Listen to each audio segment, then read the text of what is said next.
Este videocast tem o apoio de Vet Plus. Olá, sejam muito bem-vindos ao podcast da Veterinária Atual. O meu nome é Cláudia Pinto e sou jornalista na revista. Neste episódio vamos falar sobre osteoartrose, uma doença articular degenerativa, progressiva e multifatorial com grande impacto na longevidade e na qualidade de vida dos animais de companhia. Vamos conversar sobre as novas abordagens de maneio da osteoartrose, as alternativas terapêuticas existentes, as estratégias não farmacológicas e os conselhos para os tutores. E ainda as novidades nesta área. Convidámos para este episódio João Alves, médico veterinário, especialista europeu em medicina desportiva e reabilitação, trabalha na Guarda Nacional Republicana desde 2012, onde se dedica a cães de trabalho. João Alves, muito obrigada pela sua presença. Olá, Cláudia. E também Catarina Mendes, médica veterinária e Technical Advisor da Vet Plus Portugal. Muito obrigada pela disponibilidade. Obrigada eu. Começamos já esta conversa com o percurso do João Alves. O que é que o levou a interessar-se por esta área e à decisão de tirar a especialização em medicina desportiva e de reabilitação? Acabou por ser um evento quase fortuito, uma daquelas coisas que na vida acabam por se congregar e dar lugar a esta vontade, depois também ao processo propriamente dito. Eu estava a fazer o curso de tratador sinotécnico, que é o curso que os nossos militares fazem, onde aprendem a treinar os cães e a prepará-los para as diferentes missões que nós depois na GNR conduzimos. E ao fazer esse curso realmente abri muito a minha perspectiva sobre aquilo que era um cão de trabalho, não só em termos do potencial, das necessidades e tudo aquilo que nós também, enquanto veterinários, podemos fazer ou temos que fazer para os ajudar a atingir o seu potencial e levarem também uma vida de qualidade. Ao mesmo tempo, eu estava a fazer um curso de cirurgia, uma formação em cirurgia. Porque eu, desde o curso base, que tinha a ideia que eu gostava de ser cirurgião e continuo a gostar de cirurgia. E enquanto estava a fazer o curso, uma das sessões era com uma colega espanhola que era simultaneamente diplomada em cirurgia e em medicina desportiva e reabilitação. E nessa altura falei com ela sobre uma série de problemas que eu estava a ver com os meus pacientes na altura, e aí comecei a explorar a partir daí depois outras possibilidades de tratamento, outras necessidades de diagnóstico, coisas que se aproximassem muito mais destas novas necessidades que eu estava a ver, a descobrir nos cães, e que depois acabou por condicionar também o meu percurso e procurar uma coisa um bocadinho mais a sério em termos de formação, e levou depois ao processo todo para a especialidade. E hoje, passados alguns anos, sendo que foi uma aposta ganha? Eu estou muito contente, né? Portanto, essa parte para mim foi uma aposta ganha. É um processo interessante porque é uma especialidade que exige enquadrar várias coisas, porque nós, para lidarmos com animais de trabalho e dentro desta área, mas também para animais em recuperação ou que queiram levar uma vida mais ativa, eu acho que nós fazemos um trabalho muito próximo dos médicos das equipas desportivas, do ponto de vista humano. Portanto, temos de ter noções de comportamento e bem-estar, de nutrição, de medicina interna, de cardiologia, uma parte mais ligada à ortopedia e ao diagnóstico. Portanto, acaba por ser uma abordagem muito abrangente e que é estimulante, porque nós acabamos por ter coisas diferentes para fazer todos os dias e desafios, porque aparecem coisas diferentes. Os animais, mesmo são raças muito parecidas, mas têm problemas diferentes, têm personalidades diferentes, e isso faz com que seja um desafio constante, e é muito interessante também por causa disso. Tem-se dedicado ao longo da sua carreira às terapias intra-articulares. Como é que funcionam estas terapias e para que casos são indicados? Bem, isto depois depende. Uma via interarticular, no fundo, é uma via diferente de administração. Nós quando pensamos em medicação, temos a via oral, a via subcutânea ou intramuscular. Uma intraarticular acaba por ser mais uma via de administração, que no caso da osteoartrite faz muito sentido. Quando nós temos uma doença, especialmente numa fase inicial, que é localizada, que está na articulação, faz muito sentido nós abordarmos diretamente a doença no local onde ela está a acontecer. E por isso eu consigo chegar rapidamente ao local onde quero que a medicação atue. Posso usar concentrações diferentes, porque a medicação não tem que ser absorvida, distribuída e depois atingir o local. E agora, nos tempos mais recentes, nós estamos a ver o aparecimento de uma série de outras abordagens, a utilizar produtos biológicos aquilo que comumente se chama medicina regenerativa, que tem algum potencial de atuar sobre a articulação e sobre os seus vários tecidos e eventualmente promover algum grau de regeneração e de alterar a progressão da doença. E é muito caso a caso, ou seja, estas terapias também não se adequam a todos os animais de companhia com estes problemas articulares. Se tivermos um diagnóstico de osteoartrite, à partida todos os animais podem ser candidatos. Depois, o que é que vai influenciar a nossa decisão ou não? Há uma série de fatores. O primeiro será também a fase em que o animal nos chega, não é? Se nós chegarmos numa fase inicial ao paciente, então eu tenho muito mais margem de intervenção, especialmente se eu estiver a abordar com uma medicina regenerativa, tenho uma margem maior para atuar numa fase inicial. Se eu chego numa fase em que o animal já tem múltiplas articulações afetadas, em grau muito avançado, a nossa margem diminui.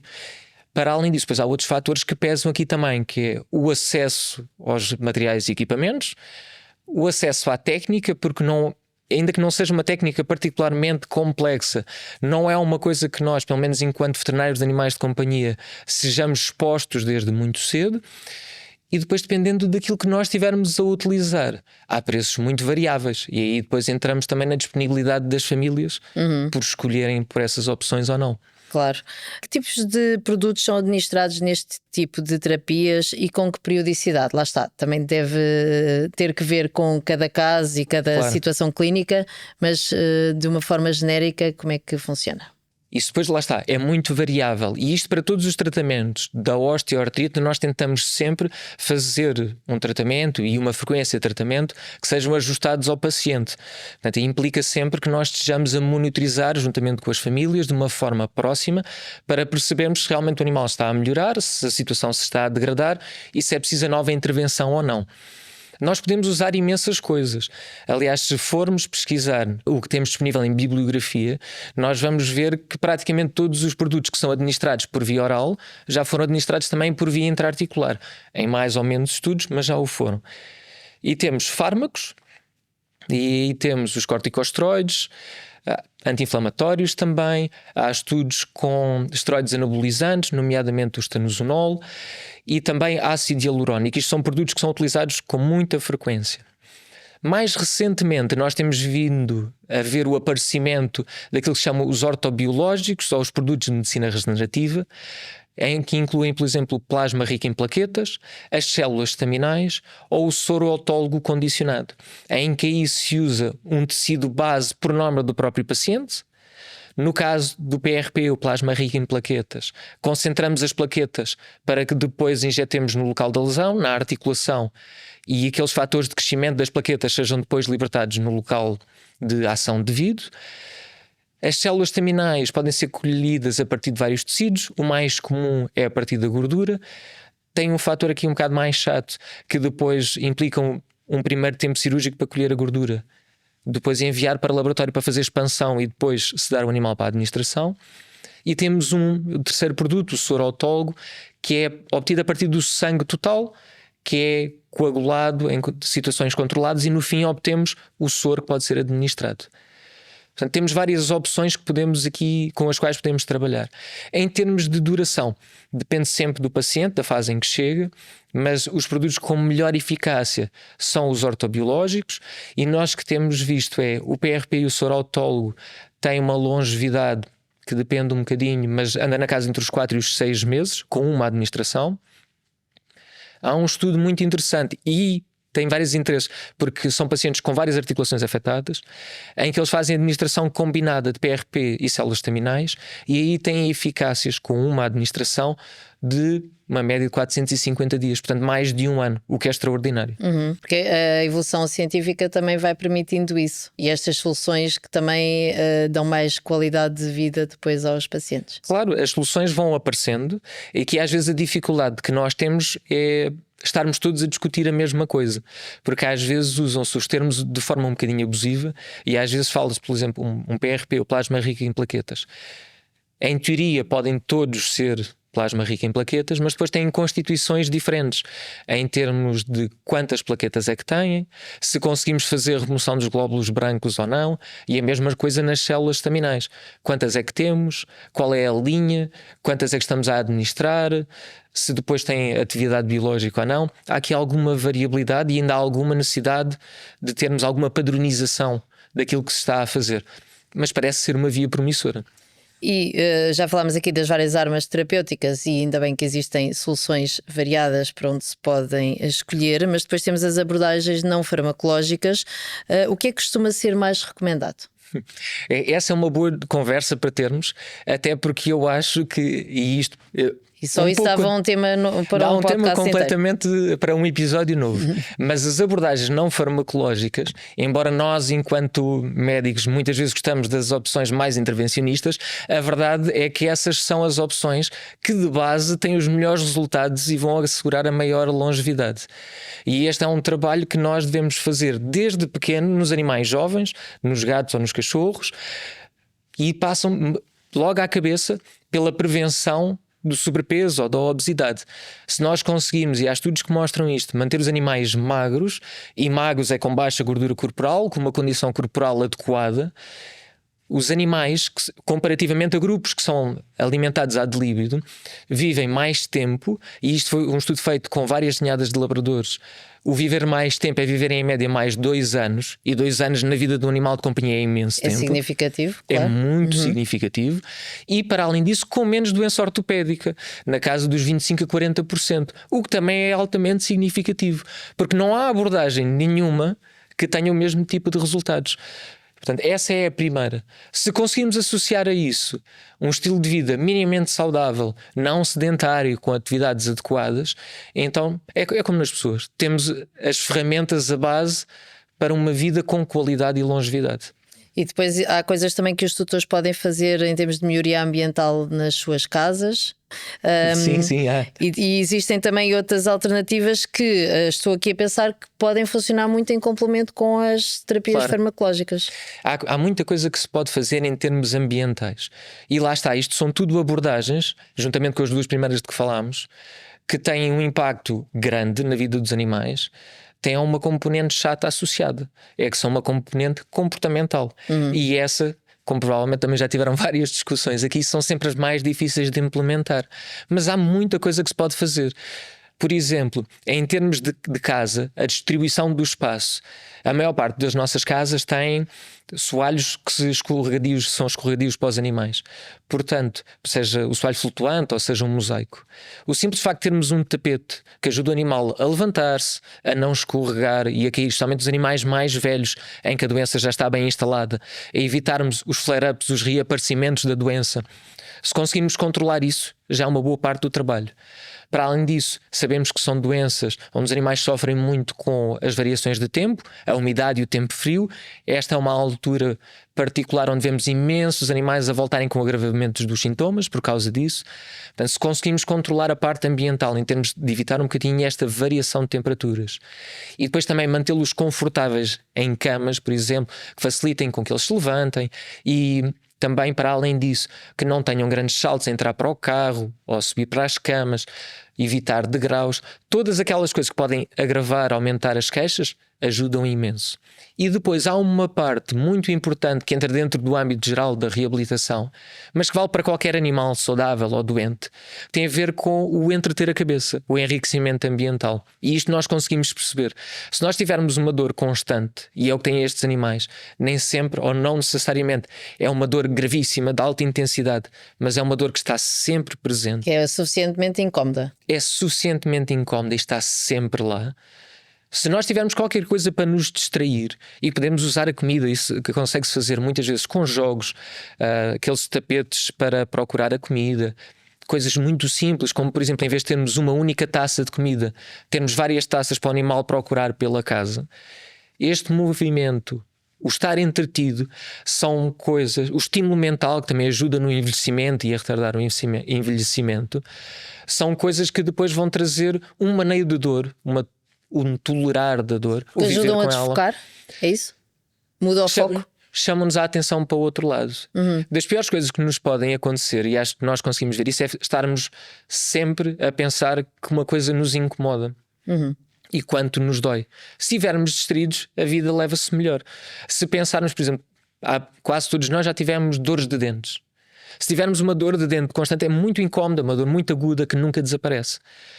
Se eu tiver uma conversa interessante, se vier à rua e tiver um dia bonito de sol, se der um passeio numa zona de que gosto, se estiver a ler um livro, se tiver a cabeça ocupada, a dor continua lá, não me desapareceu. No entanto, eu enfrento-a de maneira diferente. E quando nós conseguimos também, no fundo, ajudar as famílias a encarar estes episódios e esta nova forma de viver de uma maneira muito mais positiva, a verdade é que também as pessoas vão acabar por influenciar os animais, porque vão interagir com eles de maneira diferente e vão ter uma postura muito mais positiva, o que vai influenciar também o estado anímico dos animais. E isso tem um impacto enorme. E até que ponto é que o exercício físico também contribui? E aqui é bom tanto para os tutores como para os animais. Até podem ir Podem ambos, exercitar juntos, sim. e faz bem a tudo. Faz bem, tem que ser sempre ajustado, não é? Nós temos que pensar, isto depois depende, é difícil estabelecer programas que sejam transversais a todas as fases da vida dos animais. Geral, claro. Mas, por exemplo, para um animal jovem, se tivermos um cachorro ou um gato, aquilo que faz sentido em termos de atividade é aquilo que nós veríamos, por exemplo, um cachorro a brincar com outro cachorro ou com a mãe, naturalmente. Portanto, nada de muito impacto, mas coisas que sejam estimulantes, que levem a descobrir o mundo e que levem a que eles sejam ativos. Que andem, que corram atrás de uma bola, que brinquem, que explorem. A mesma coisa para os gatos. Conforme os animais vão progredindo em idade, claro, especialmente se forem adultos saudáveis, há muito mais coisas que se podem fazer. Com os cães podem introduzir um bocadinho de treino, podemos, para quem gosta, pode correr, pode nadar, há imensa coisa que pode fazer. Com os gatos nós podemos pôr jogos, por exemplo, criar os apartamentos em altura para eles se poderem refugiar, para subirem, ou até mesmo a maneira como nós distribuímos a comida pela casa, obrigá-los a moverem-se em vários planos, tudo isso ajuda. Quando temos um animal já com doença instalada, aí temos que ajustar um bocadinho, mas o objetivo é sempre manter mobilidade, porque isto é uma doença crónica, progressiva. É difícil voltar atrás. Portanto, o que nós queremos acima de tudo é assegurar que eles mantêm uma boa mobilidade e que aquilo que nós fazemos não vai aumentar as queixas. Portanto, exercícios que sejam de pouca intensidade, ou seja, andar é melhor que correr, fazer vários passeios mais curtos é melhor do que andar uma vez muito tempo, dentro dessa lógica. E depois tudo quanto entretenha a cabeça. Pequenas coisas simples. Com os cães é muito comum, por exemplo, toda a gente gosta de ensinar uma coisa básica ao cão. Um sentado, um deitado, um dá uma pata. E essas pequenas coisas são, para além de promoverem a relação entre o animal e a família, o que é ótimo, também vão promover uma boa mobilização. Porque, por exemplo, um sentado é o mesmo para nós um agachamento. Um deitado e passar para um de pé é parecido com um burpee, por exemplo. Portanto, estas variações que promovem movimentos em que todas as articulações estão a mover têm impacto baixo e estão a promover a mobilidade. E são coisas divertidas a maior parte das vezes. E também pressupõe uma disponibilidade dos tutores, mesmo em relação ao que me falou do maneio ambiental. Às vezes são estratégias até simples, mas que também implicam que o tutor esteja consciente e que tenha disponibilidade para o fazer. É verdade. Por isso é que estas coisas aparecem muitas vezes de uma relação próxima entre o veterinário e as famílias. Porque numa consulta, por exemplo, se as pessoas vierem a uma consulta de especialidade, à partida vão receber esta informação. Mas recebem muita informação de uma vez. E isso às vezes é soberbante, é difícil. Quando nós temos uma relação contínua com as pessoas e próxima, há coisas que nós podemos ir introduzindo ao longo do tempo. Aos poucos. Claro. Agora é sempre uma questão de compromisso. Por isso é que são coisas que às vezes são difíceis. Às vezes nem precisam de muito mais tempo, porque por norma nós já fazemos passeios com os nossos animais ou já brincamos um bocadinho em casa. É só mudar um bocadinho como fazemos. É quase uma questão de ajuste? Muitas vezes normal? É um ajuste de rotina. Por exemplo, em casa eu tanto despejo comida para uma taça como para 2 ou 3. E essa parte faz. Eu posso ir à rua e posso levar, só tenho de levar o trabalho, muitas vezes posso levar a própria comida para ensinar o animal a fazer qualquer coisa e recompensá-lo. É só querer fazer um bocadinho mais. Às vezes só uma mudança da maneira como fazemos as coisas. E às vezes parte só de termos consciência que isso é possível, porque às vezes nem nos lembramos.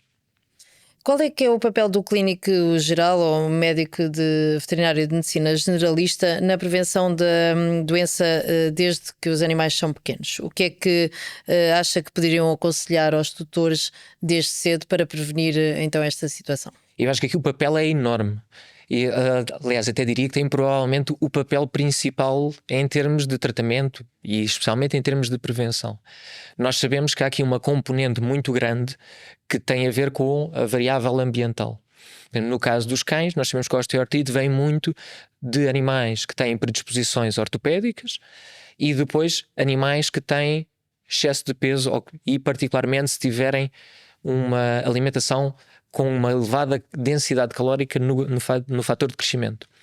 Ora, isto não é uma coisa que numa consulta de especialidade nós vamos aconselhar, porque eu nem sequer vejo esses animais.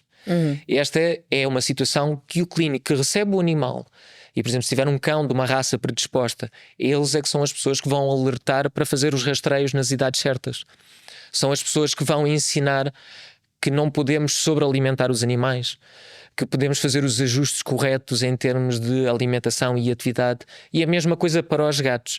Embora a maior parte das vezes nós consideremos nos gatos a osteoartrite como uma doença maioritariamente secundária, portanto não há tantos rastreios associados, mas a parte da alimentação e da educação é para fazer desde cedo, e são coisas que nós podemos mais facilmente adaptar quando começamos com um cachorro ou com um gatinho, especialmente se for o primeiro, porque não temos tanta noção das coisas, estamos muito mais abertos para todas estas sugestões que nós podemos apresentar. E para além disso, são os clínicos de primeira opinião que vão ver os animais todos os anos. Para me chegar um animal para uma consulta de referência, alguém tem que me mandar, e por norma é um clínico de primeira opinião. E são eles quem vai detectar os sinais mais cedo, são eles quem vão educar as famílias para estarem alerta para os problemas mais frequentes, são eles que vão poder fazer um rastreio com um questionário ou uma escala de dor ou de mobilidade para os animais desde cedo, são eles quem vai ajudar a mostrar que aquele animal tem peso a mais e não pode ter, que se calhar já tem ali pequenos sinais que já são um sinal de queixa, mas quando nós perguntamos às famílias, então e ele queixa-se? Nunca se queixa, porque o que as pessoas esperam é não gane, não geme, não faz nada disso. Ou seja, quando procuram ajuda os sintomas já estão muito são mais graves a maior parte das exacerbados. vezes. E este trabalho de educação na detecção e também na prevenção é um trabalho do clínico que é essencial. São as pessoas que acompanham os animais de forma muito próxima. E depois também vão permitir, provavelmente, um diagnóstico precoce que depois vai também ter influência no tratamento a escolher. Exatamente.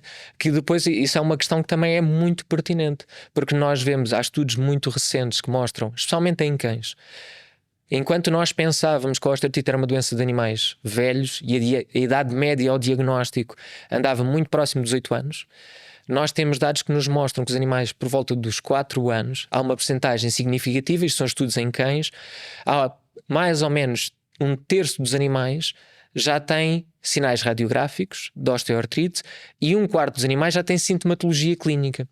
Portanto, isto é muito mais cedo, o que implica necessariamente que estejamos mais atentos e que façamos um melhor trabalho de detectar estes animais cedo, porque depois temos muito mais margem para intervir, independentemente da intervenção que escolhamos.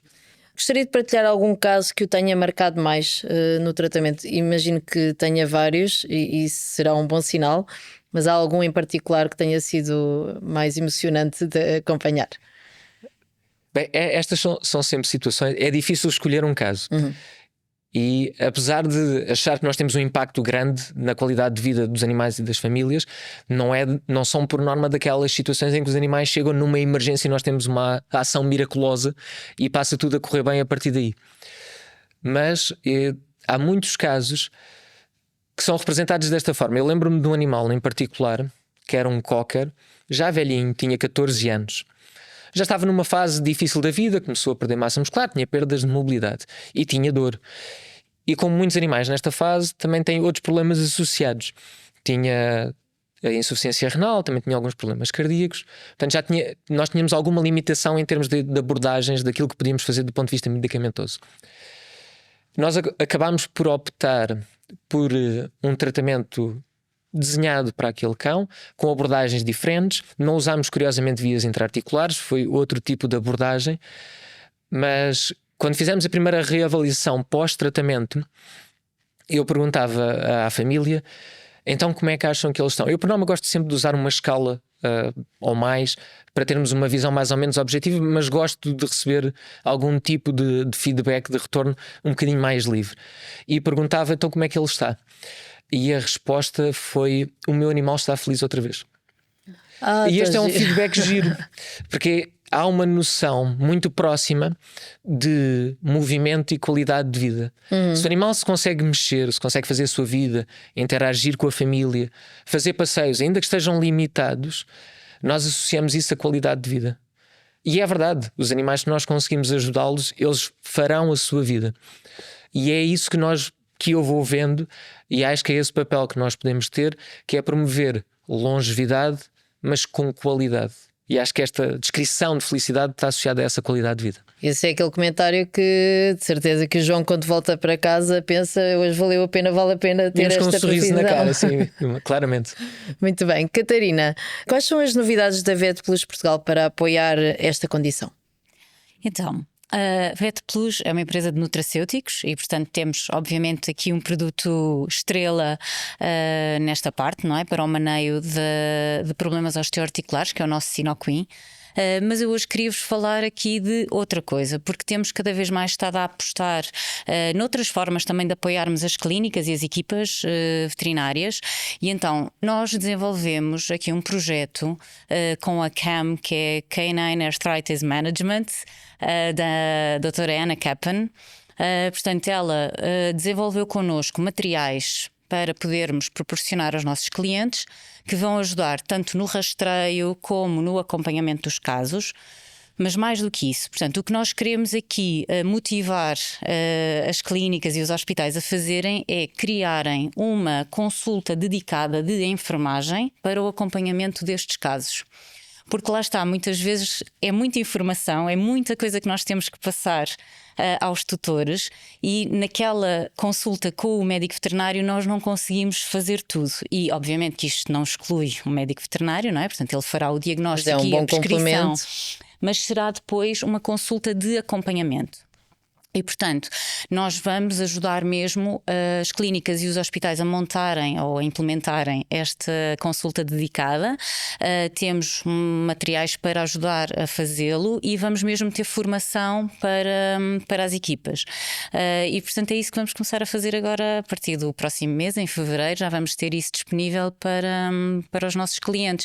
E acho que vai ser aqui ótimo para podermos ajudar ainda mais no maneio destes casos, porque muitas vezes até os hospitais e clínicas já estão interessados em ter este tipo de serviço, mas não sabem como implementá-lo. E, portanto, nós não só desenvolvemos os materiais, mas temos também uma formação para os conseguirem utilizar da melhor forma. E, portanto, vamos começar agora a fazer isso e vamos ver o que é que vai acontecer. Mas acho que já estamos a ter bastante interesse. E acho que vai ser uma ótima aqui adição. Não só, pronto, temos os nossos produtos, mas passamos a ter também um serviço, digamos assim, associado. Esta parte da formação com enfermeiros também é muito importante para ajudar a sensibilizar ainda mais os tutores.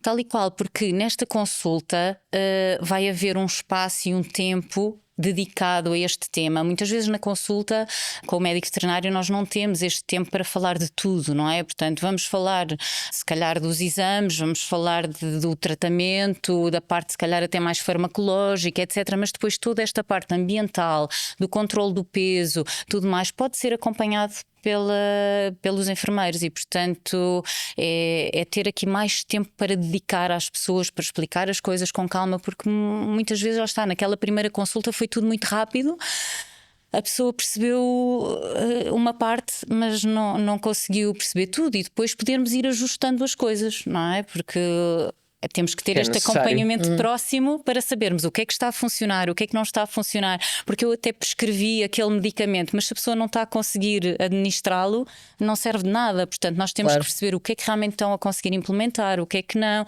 e que alterações vamos ter de ir fazendo. E este acompanhamento pode-se fazer nesta consulta. É entusiasmante ter estes projetos que também demonstram que a indústria é muito mais do que vender produtos. Tal e qual, tal e qual. E nós temos realmente estado a apostar muito na parte da formação e vemos que é algo que os colegas valorizam muito.